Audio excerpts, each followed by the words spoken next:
అందరికీ నమస్కారం అండి ఫ్రెండ్స్. ఇప్పుడు అందిన వార్త 80 ఏళ్ళు దాటిన పెన్షనర్లకు కేంద్రం మరో గుడ్ న్యూస్ అంటూ ఇప్పుడే మనకు ఒక అప్డేట్ అయితే రావడం జరిగిందండి.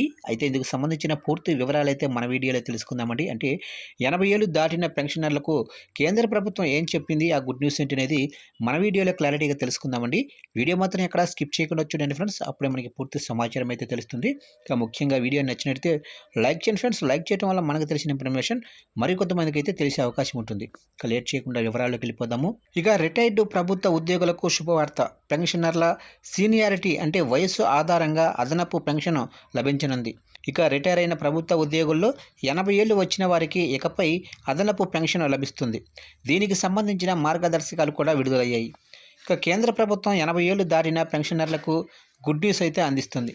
వయసు 80 ఏళ్ళు దాటిన వారికి అదనపు ప్రయోజనాలు కలగనున్నాయి. ఇక దీనికి సంబంధించిన మార్గదర్శకాలను కేంద్ర ప్రభుత్వం జారీ చేసింది. కొత్త మార్గదర్శకాల ప్రకారం కేంద్ర ప్రభుత్వ సివిల్ సర్వీసుల్లో చేసే రిటైర్ అయిన ఉద్యోగులకు 80 ఏళ్ళు వయసుకు చేరితే CCS 2021 ప్రకారం అడిషనల్ పెన్షన్ లభిస్తుంది. ఏ వయసుకు ఎంత అదనపు పెన్షన్ అనేది తాజాగా కేంద్ర ప్రభుత్వం విడుదల చేసిన మార్గదర్శకాల్లో స్పష్టంగా ఉంది. ఇక ఆ వివరాలు ఇప్పుడు మనం చెక్ చేసుకుందాం. ఇక 80 నుంచి 85 ఏళ్ల మధ్యలో ఉన్న సీనియర్ సిటిజన్లకు బేసిక్ పెన్షన్లో 20% లభిస్తుంది. అదే 85 నుంచి 90 ఏళ్ల వయసులో ఉన్న వారికి 30% అదనపు పెన్షన్ అయితే అందుతుంది. ఇక 90 నుంచి 95 ఏళ్ల వయసులో ఉన్న వారికి 40% అదనపు పెన్షన్ అయితే వర్తిస్తుంది.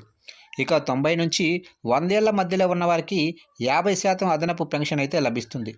ఇక 100 ఏళ్లు దాటిన సూపర్ సీనియర్లకు ఏకంగా 100% అదనపు పెన్షన్ అయితే లభిస్తుంది. ఇక 1942 ఆగస్టు 20న పుట్టిన వాళ్ళు బేసిక్ శాలరీలో 20% అదనపు పెన్షన్ పొందేందుకు అర్హులు. అదనంగా లభించే ఈ పెన్షన్ ద్వారా సూపర్ సీనియర్లకు చాలా ప్రయోజనం కలగనుంది.